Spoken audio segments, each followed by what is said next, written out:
All right. Good afternoon, everyone. We are back live on the Azapo Eastern Cape platform. You will find us live on the Azapo News Eastern Cape on Facebook, and you will also find us live as well as on the Azapo Limpopo platform, as well as the Azapo platform. All of those platforms are our Facebook platforms.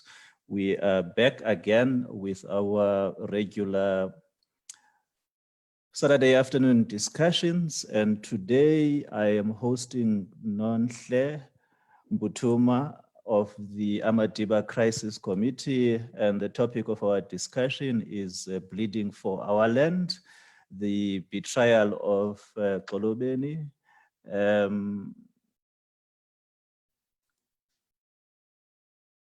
So we are going to be taking each other through a journey of the struggle of Xholobeni, and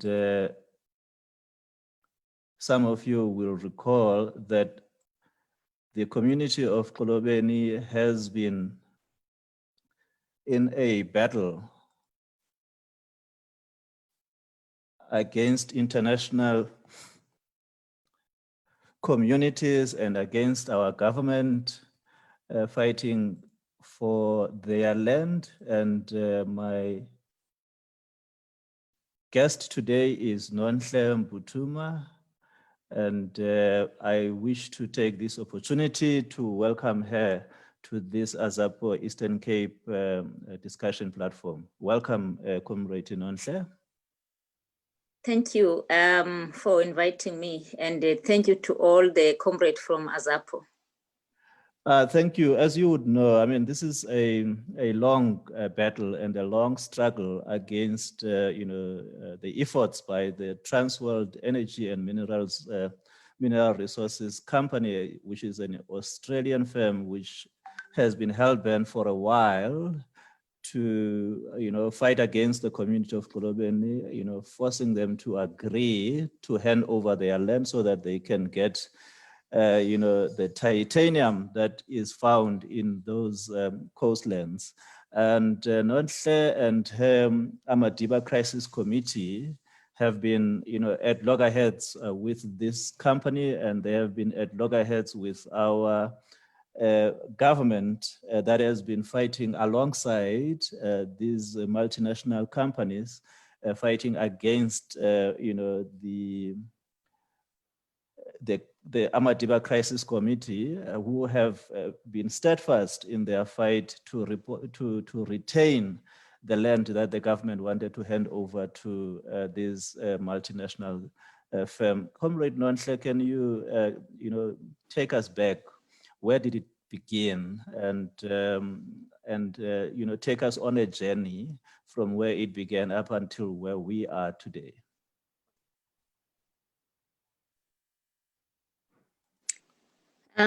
Thank you so much. The struggle of Xholobeni has been going on for many years. If I can try to cut it short, not as long as the struggle.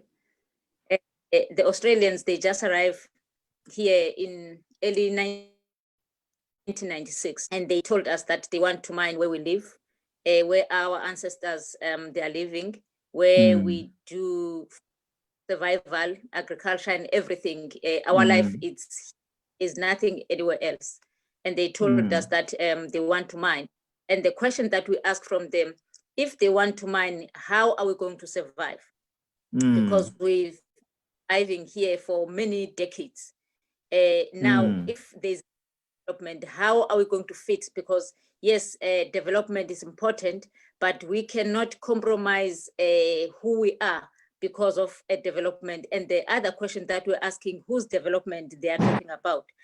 We cannot make a mistake to say that yes, but at the end of the day, the development is not for us, it's for somebody. And that's everything.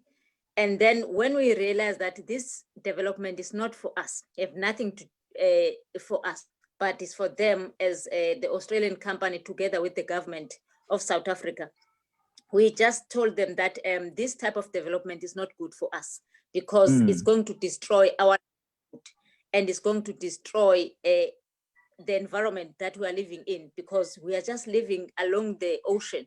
Now, if they're going to mine in the ocean, how are we not going to be affected? Because we've seen in other countries, they have been affected by tsunamis and all sort of stuff.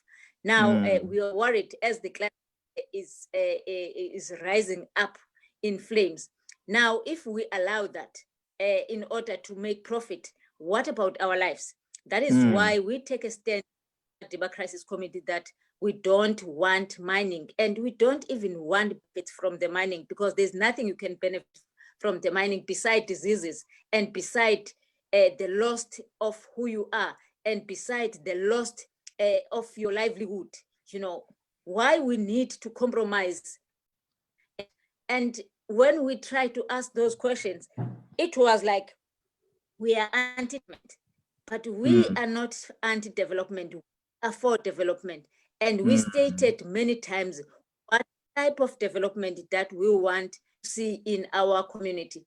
And we said to the government, we want a sustainable development that is going to sustain us, because mining is just a short term. And you can see this mining, they want to start here is 22 years. And after 22 years, you must ask yourself, how are you going to survive? Because your environment will be destroyed forever. And once the environment has been destroyed, it's irreversible.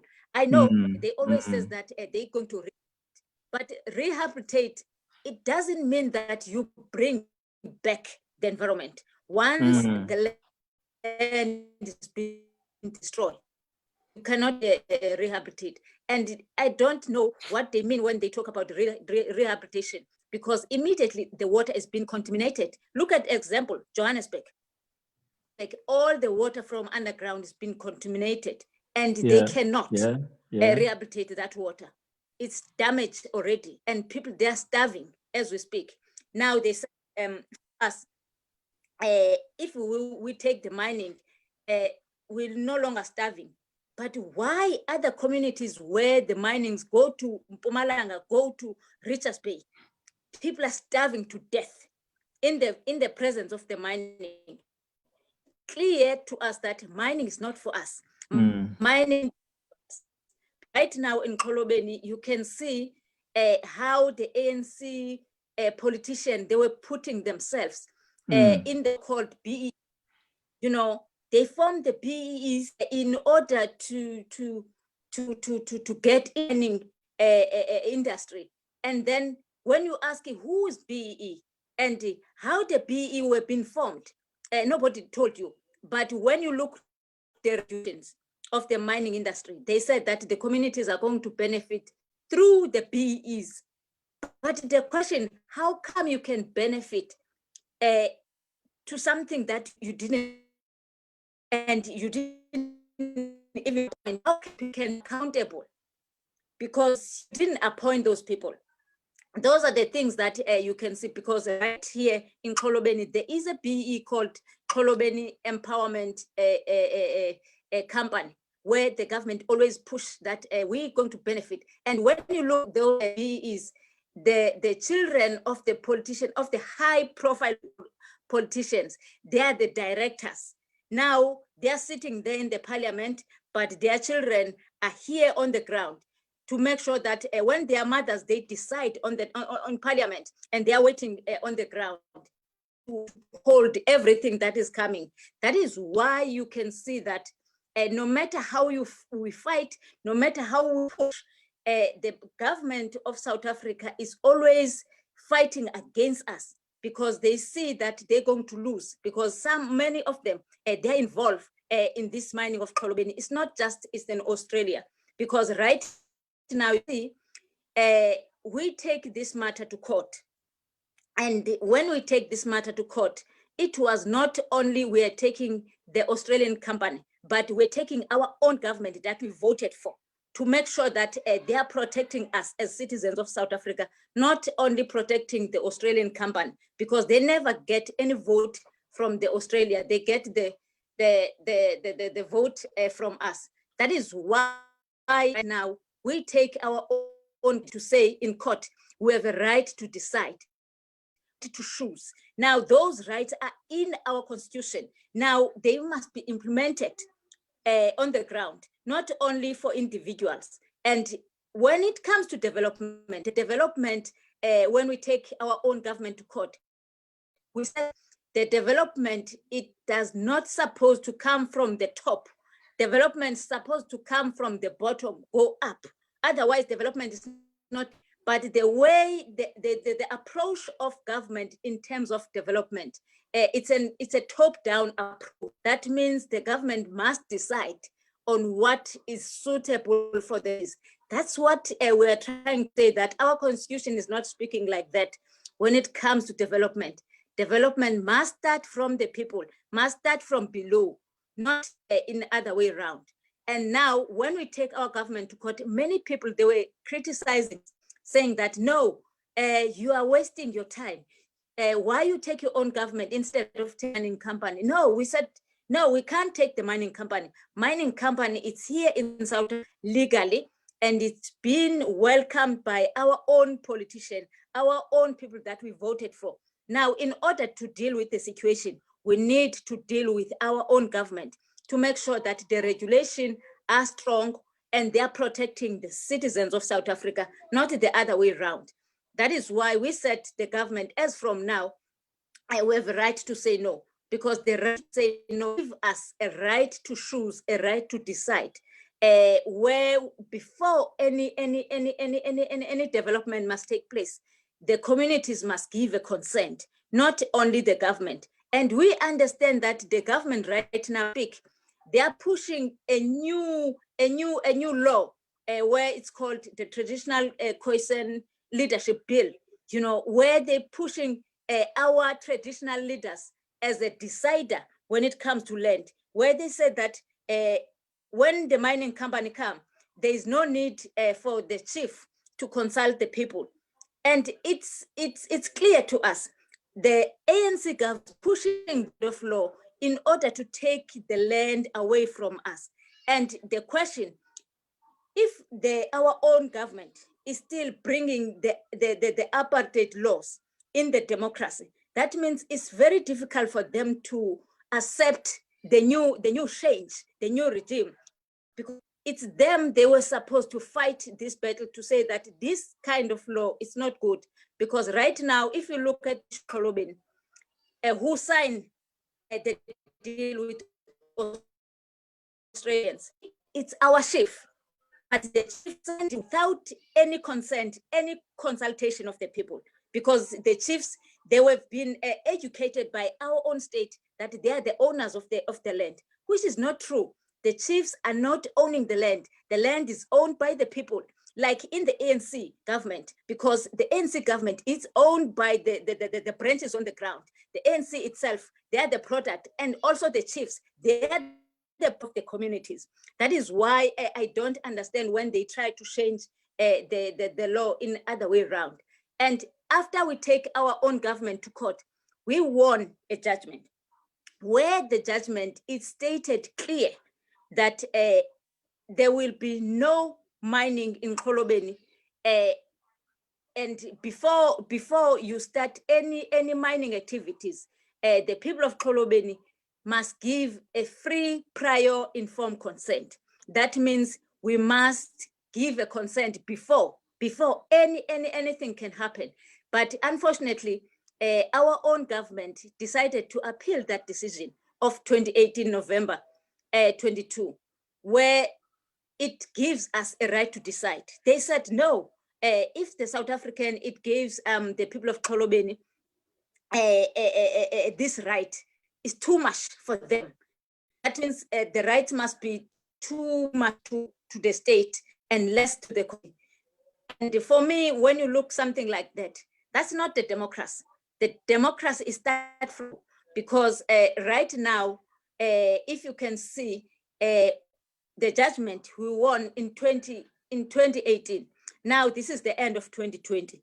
And what the DME have done, after they said that they're going to appeal the decision of the High Court in Pretoria, they just put only the notice of appeal.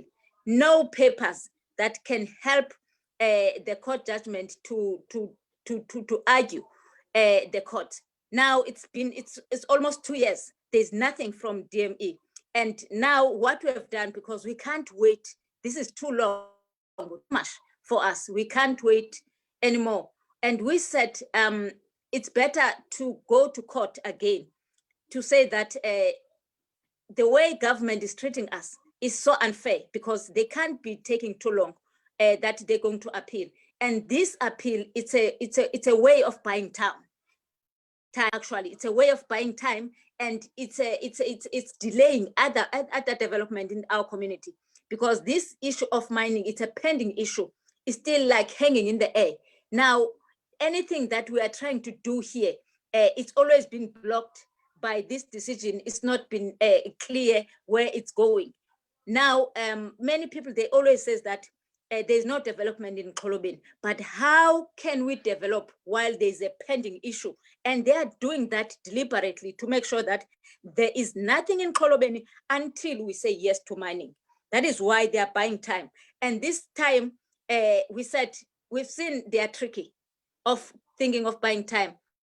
More, in October this year, we're going to go in High Court Pretoria, where we're going to say that this decision or this appeal of Mr. Gwede Mandashe must be cancelled, must be suspended, because it's delaying our time and it's delaying the other development in the community. As we said, we want to see agriculture booming in our community, to see tourism, because it's a potential area Xholobeni when it comes to tourism. Now, it's very difficult for us to move forward because we've been blocked by this decision that they are delaying. Thank you.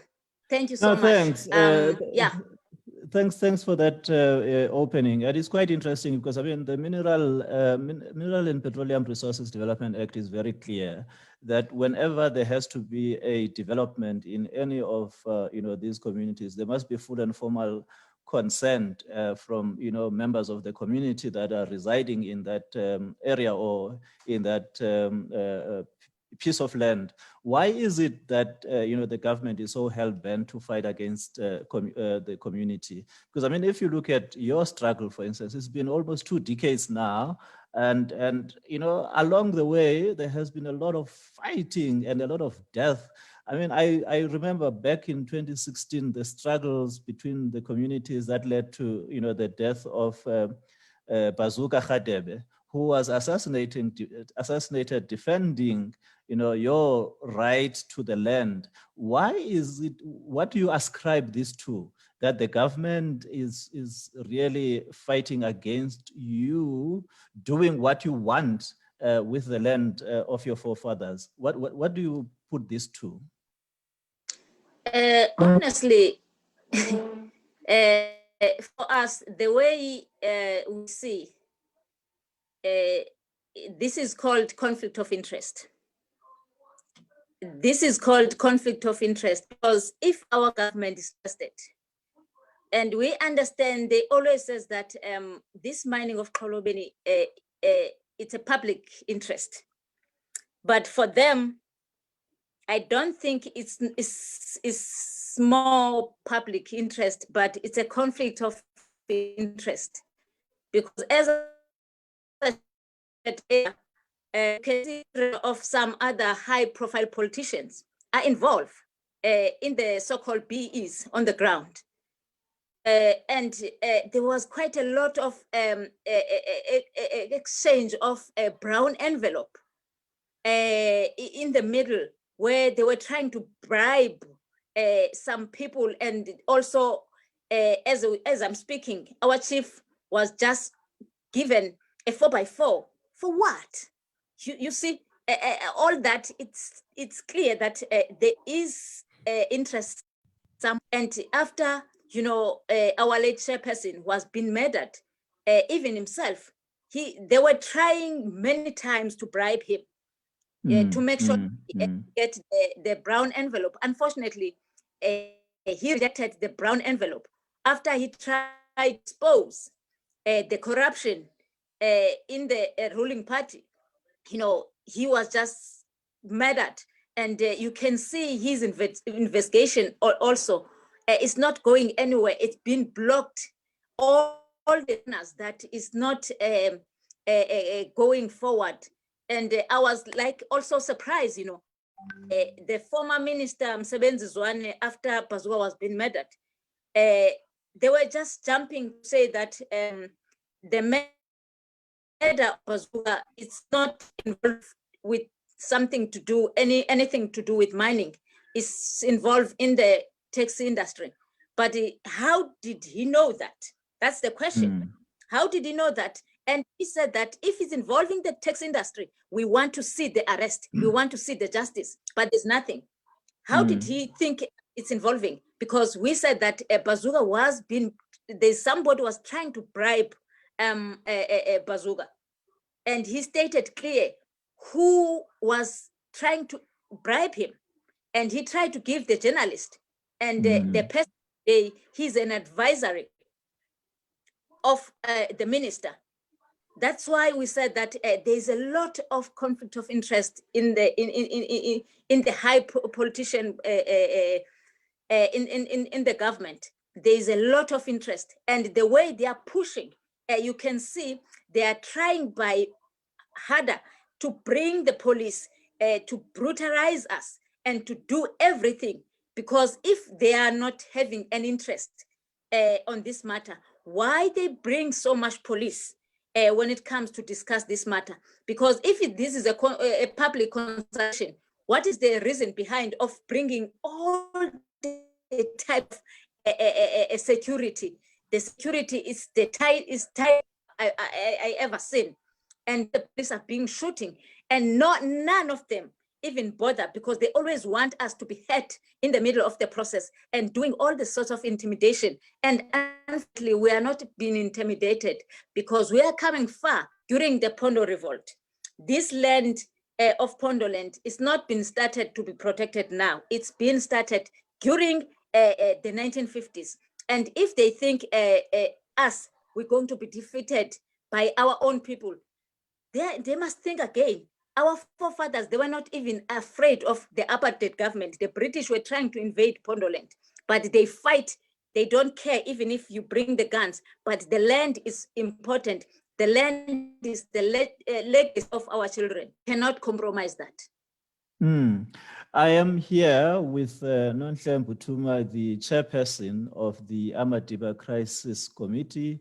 And this is the committee that has been representing the community of Xholobeni in the fight against the government and in the fight against the multinational companies of Australia and elsewhere who are hell-bent on wanting to take over the land of this community. This has been a long, drawn-out battle, and it has gone to the courts. You are more than welcome to engage with us through the Q&A that is available on Zoom, but you can also, flight your questions on Facebook, on the Azapo News Eastern Cape, as well as the Azapo, as well as the Azapo Limpopo Facebook platforms. We will be able to take your questions, and Nonhle will be able to engage with you.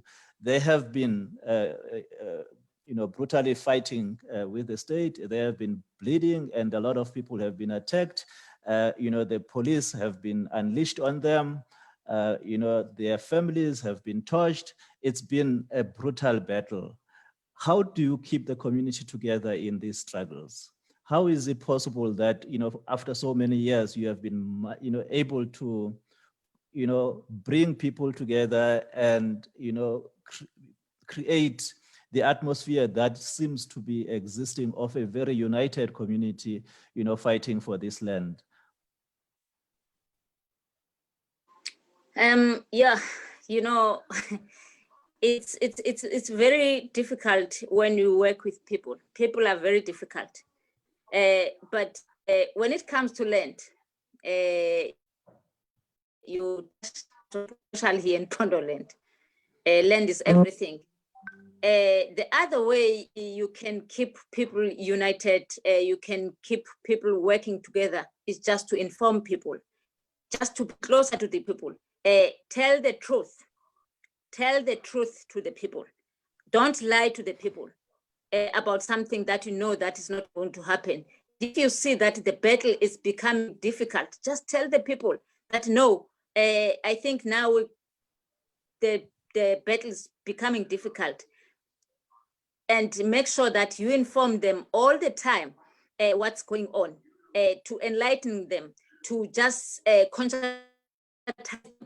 to bring them together. Because when you open a gap, you open a gap for an enemy to come in between. That's what they're trying to do to us, to paint us with names and names, and also to use media to say that crisis committee is just only the minority, that they don't want the mining, but the rest of the community, they do want the mining, which is not true.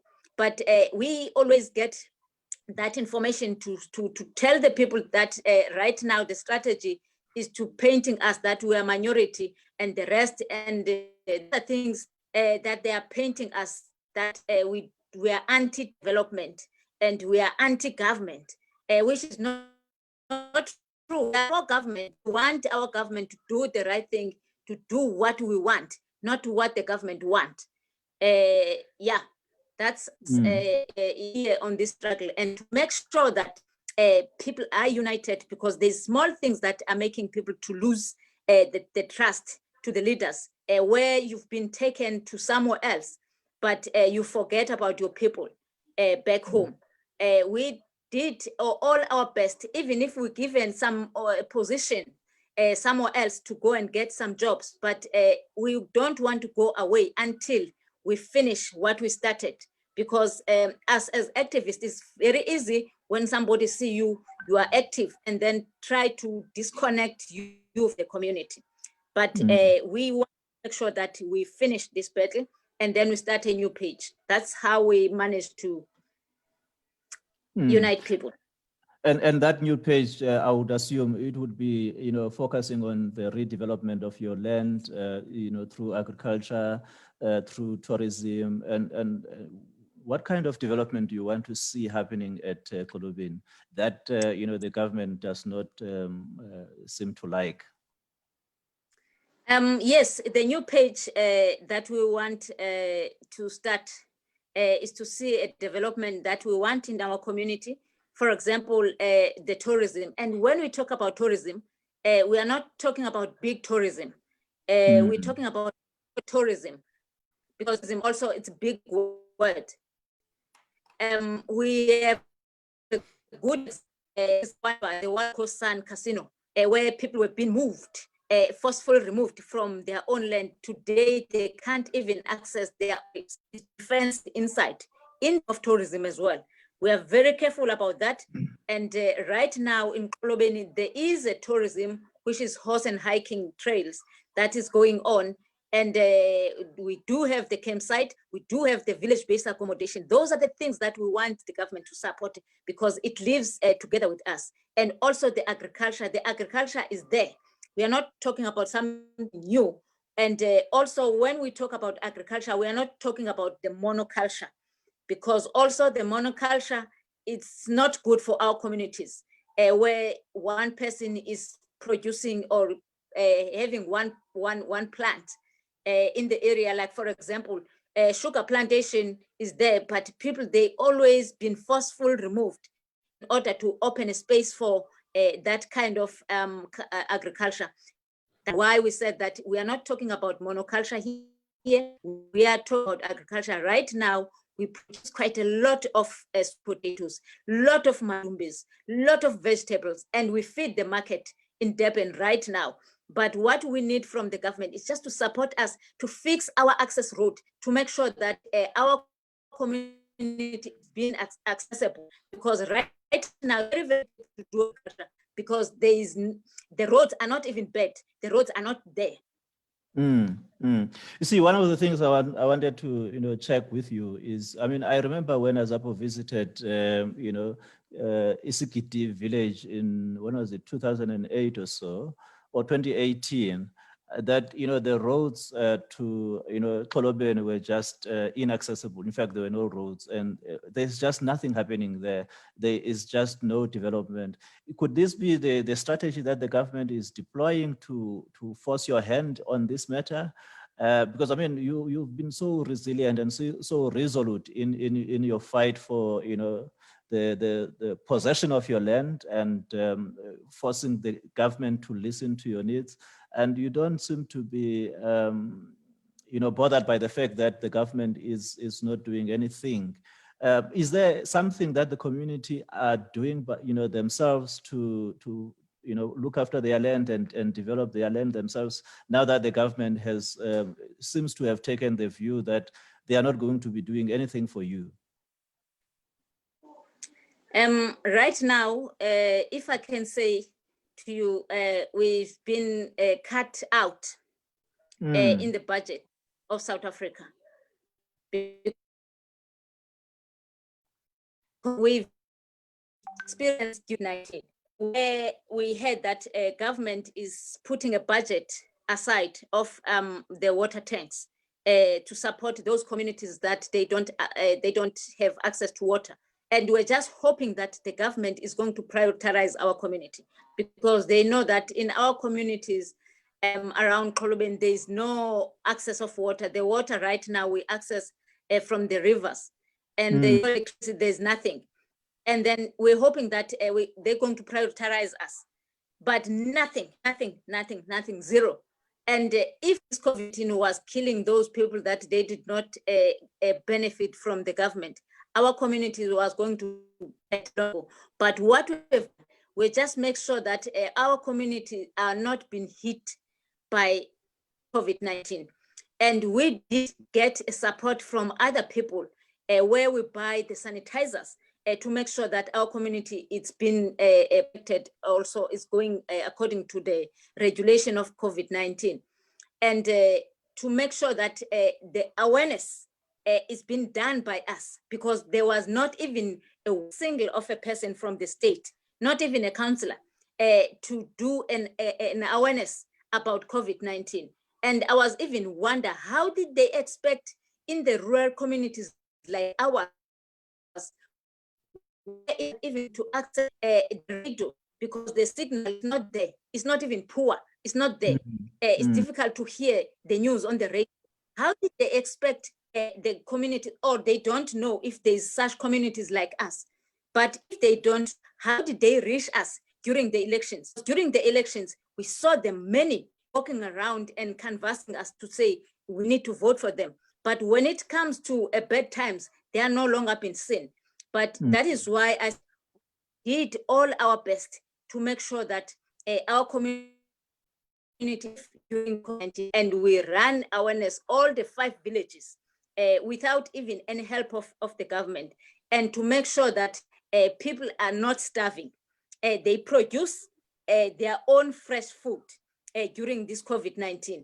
As the government was applying the food passes, there's nothing in our community, and we don't even need that, because we manage to protect our land in order to feed us. That is why we said we are proud of ourselves, that we are not dependent. We're dependent on ourselves. But that self-dependence is that the government is trying to take it away from us, to make sure that we are dependent from the state. And to dependent from all of us is going to be difficult for the state, because that is why today you've seen quite a lot of violence in South Africa, where people have been thrown out from the wings. They are invading the buildings because people, they need house, they need land. Now, the small piece of land that is left, the government want to sold out. What government have to not protect their own?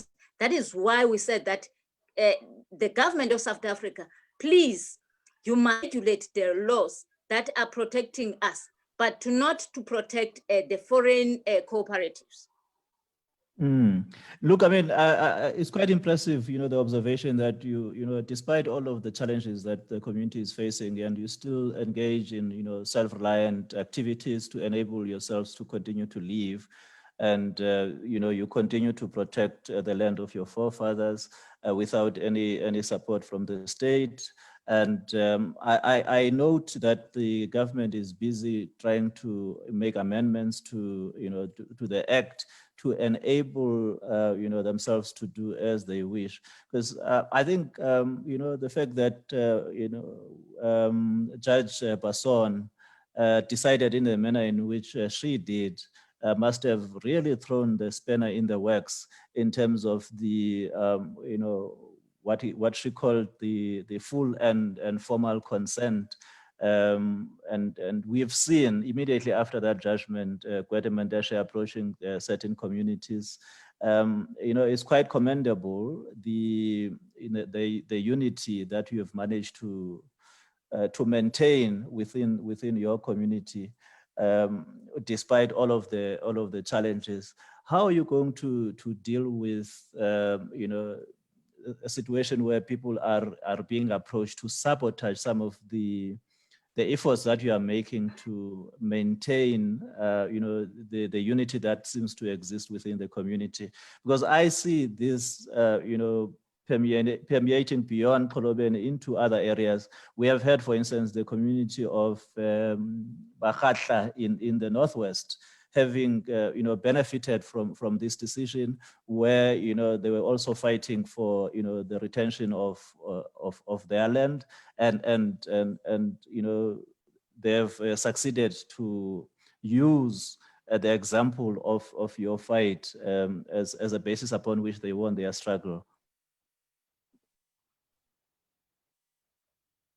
Yeah, any comment on that?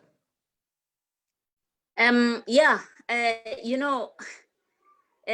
is why Mr. Gwede Mantashe, he really hates this judgment. It's because he was saying that the judgment is taking the power out of them and to give more the communities. He said that that means there will be no mine in South Africa, because all the communities, they're going to take this to say no to the mining. And you can see that he don't want other communities, and it's not only the Batlatla and the other communities. There's more, even in Mpumalanga, even in Newcastle, even not even only in South Africa, even in Africa abroad. They take as a good hope for our communities to be protected, because right now, when you see the rights are more on the side of the mining company, less rights on the communities.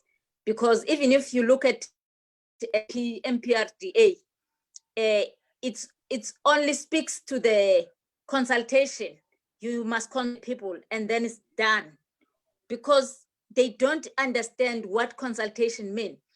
That, consultation is just the way of coming to tell people that I'm here to do this, and I'm not asking you, I'm telling you. It's just a tick in the box. That's why it's end. And when they're consulting you, they think it's okay, and you have no right to say that I've heard that, but my view is like this. The consultation doesn't give you any view to put your view.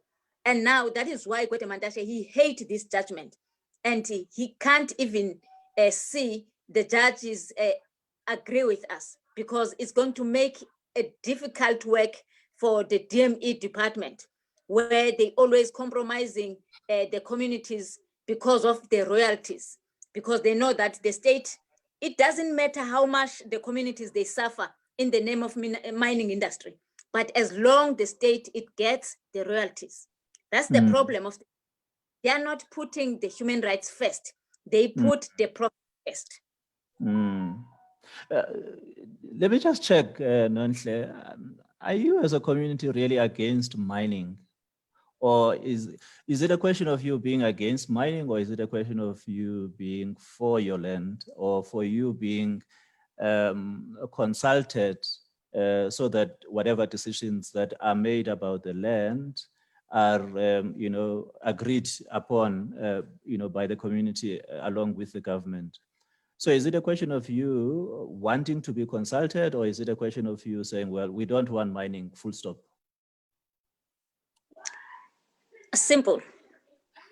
this is nothing to do about consultation.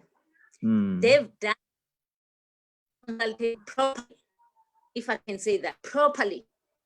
And our final word is no mining. We don't want mining here. End of story. Because we told them that mining is not our priority. It's not in our plate when it comes to development.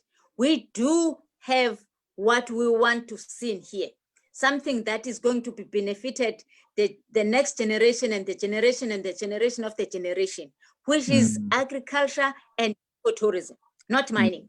Mining don't even want to get any benefit, not at all. They can do the mining somewhere else, but not in our land. Our land, we just want to keep for the next generation, period. Yeah. And you said it's how many villages? 5 villages that we're talking about. How many communities live in these villages?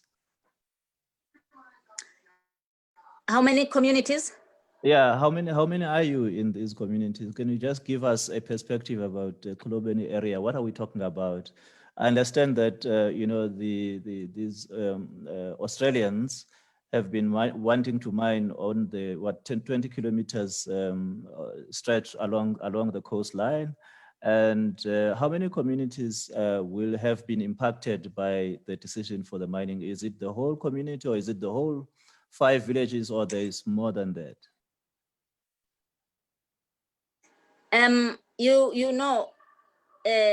Where they want to mine is 22 kilometer stretch along the coast, and it's affecting 5 villages. The population really is difficult to know, but at the moment, according to the work that we've done, I've seen that it's plus minus 4,500 people that are living on 2 kilometers. Yeah, it's quite a number of people. Because right now, look at the... Yeah, and I would assume that 5,000 people, it goes beyond the 5 villages, or is it all of these people contained within these 5 villages?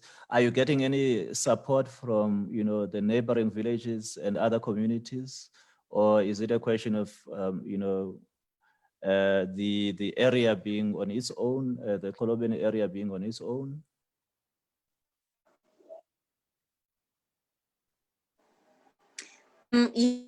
Yes, we do get a lot from our neighboring. A lot. In other cities outside Bizana, Flagstaff, Lusisi, Port St. John's, all PE. There's quite a lot inside the Eastern Cape. Even in Cape Town, there's other communities like the fisheries. They are more, because they know that if the mining is taking place, that means there'll be no jobs for them that are dependent on fishing for survival, because the more chemicals are affecting the rivers, the estuaries, because estuaries is a source of fish. The fishes, they go through the estuary in order to lay the eggs. But if the estuaries are being contaminated, that means the lesser the fish in the ocean. That is why we have so many supporting us from fisheries in that. And also the other communities from the mining affected communities, like in Mpumalanga, Newcastle, Richards Bay, Rustenburg, there is quite a lot of other communities, because of they've already experienced the pain of living within the mining. Now they just hoping that if this judgment it did succeed, it will set a precedent to the entire country, and not in the country, but the African country, because this problem that we are facing is not only in South Africa, but the Africa abroad, because Africa has been colonized in the centuries. Even today, is still being colonized. Okay. Are you feeling any support outside of the communities impacted? Are you feeling any political support for your struggles, or do you feel that you are isolated, you are on your own without, because I mean, all the political parties, for instance, are talking about, repossession of land. They're talking about expropriation of land without compensation. Others are saying, we must fight for our land back. Are you feeling that support as a community? Or do you just feel that, this is just rhetoric and these people are just talking because they're in front of a microphone?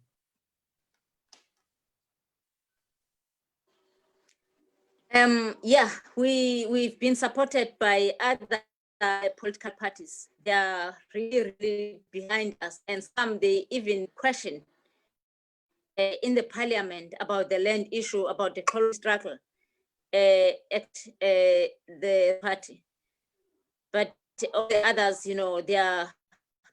they support us even on the ground when the government is coming to push us out from the land. They come in numbers, and I really, really appreciate. And I said to them, they must continue and they must continue to support us. This struggle is not for us; it's for all of us. That is why their support is very, very important for us to make sure that we win this. It's not only the Xholobeni that we, but the South Africa as a whole win, because right now we are talking about the land expropriation without compensation. For us, when we see that it doesn't go anywhere, you can see that in the ruling party to give back to the, they are playing back and forward, or they are playing the Mickey Mouse, while people are still sitting in squatter camps without having land, while there's so much huge that is vacant, is open for people to at least to live a good life. But instead, they are pushing to make sure that those small pieces of land that people are occupying, they take everything. That is why all the other political parties, that they must come forward and support that we need our land back as Africans. We need our land back as South African. That the land that we've been promised before 1994. Do you think that there is commitment to land repossession, by the ruling party? Do you think the ruling party is really committed, to fighting for land in this country, or it is just, a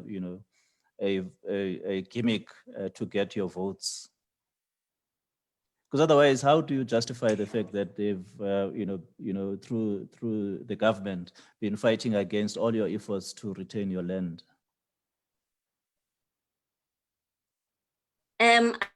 I think the ruling party is about the land deposition at all. Because what I'm saying, because I see the ruling party is still pushing some developments of the private cooperatives. For example, in Xholobeni right now, they are pushing to build a smart city. And you can imagine of Xholobeni and the smart city. Who's going to own the smart city? Jesus Christ. These are the things it tells you that these guys are sitting in parliament, they are not serious, because the smart city is owned in Dubai or in Brazil somewhere. Somebody is going to take the whole land in the name of development, because they always fooling our people that you're going to get jobs. And our people, our Black society, they don't understand that this job that you've been promised is only for 3 months. And after 3 months, out of job, and you are no more ever having land. Your land has been gone forever. And the person is going to make billions. And you can ask yourself, who is a billionaire that he was an employee in the mining, besides the owners of the mine? The owners of the mining are the billionaires, but the workers are the most poor of the poorest. That is why I said the parliament is not serious at all when they are talking about bringing the land back, but it's just a Mickey Mouse, because if they are serious, they cannot have these such huge plans, and like as they want to build through the rail. Once you take the land you tend to a highway, that land is no longer a community land. It's a state land, but they're promising our people jobs. But our people, they just forget. They will get a job in the construction, and after the construction is gone, they will be jobless, and they will go on the street and bend the tires and bend the buildings because they were hoping that they will get the job. But they forget that this small job that they've done is very important right now. As I said, the agriculture people are doing for themselves, and they are not being controlled. There's nobody, it's a boss. They are the boss for themselves. And if our South Africans, they can learn that to be boss for themselves, because these jobs is where you're talking about somebody's going to come to be your boss. And right now, we are sick and tired of being slavery in our own home, in our own yard. Look, I mean, what you've been able to demonstrate is that, the struggle for land is not, it cannot be just, given just to political parties. It is a struggle of the people, and the people themselves have to take responsibility for their land. They have to take responsibility for their struggle. How would you advise, the community of South Africa to do, with regards to, the struggles for land? And, just in terms of your experiences thus far, what would you want to tell, the people of this country? What I can say to South Africans, let's utilize the land. Let's protect the land. Let's use our land wisely. Otherwise, the economy without land. That is why everybody wants to take our land from us, and we'll cry forever if we sell our land. And if we sell our land in the name of jobs, that means we are selling our soul and we are selling the future of our children. Let's not do that. Let's use our land wisely and let's protect our land. Thank you. Oh, wow. The soul of our people is in the land. And if you do not want to believe that, talk to Nonhle Mbuthuma and the community of Xholobeni. They have been in this struggle for almost 2 decades now, and fighting very steadfastly for the retention of their land, fighting very steadfastly against the multi-corporates, and fighting very vigorously against the government. So, they have proven to all and sundry that the struggle for our land is not a struggle that can be left to politicians. It is a struggle for, by our communities. It is a struggle for our future. It is a struggle for our children. And it is also about, understanding where we come from, because our history, our heritage, and our future is on this land. So we want to really thank you on that note for joining us in this conversation. It's been great. Tomorrow we will be joined by Professor Mondeni Dwasa, and we will be talking the politics and economics of coronavirus, and we will be live on Azapo Limpopo, Azapo Eastern Cape, and Azapo platforms. And we want to thank you for your contribution and participation this afternoon. And I also like to thank Nonhle Mbuthuma for agreeing to spend this afternoon with us. Are there any closing remarks from your side, Nonhle?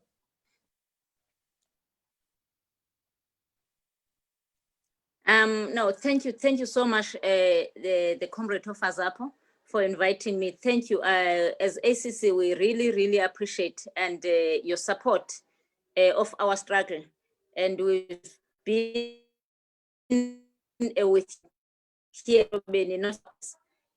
to show the solidarity struggle, to not monopolize your struggle, to just welcome the other people, because you cannot fight alone. The more you alone, the more you weaken. The more you with other people, the more you strong. Thank you. Yeah, thank you very much. And we will see each other tomorrow at 13 hours sharp. Thank you very much. Bye-bye.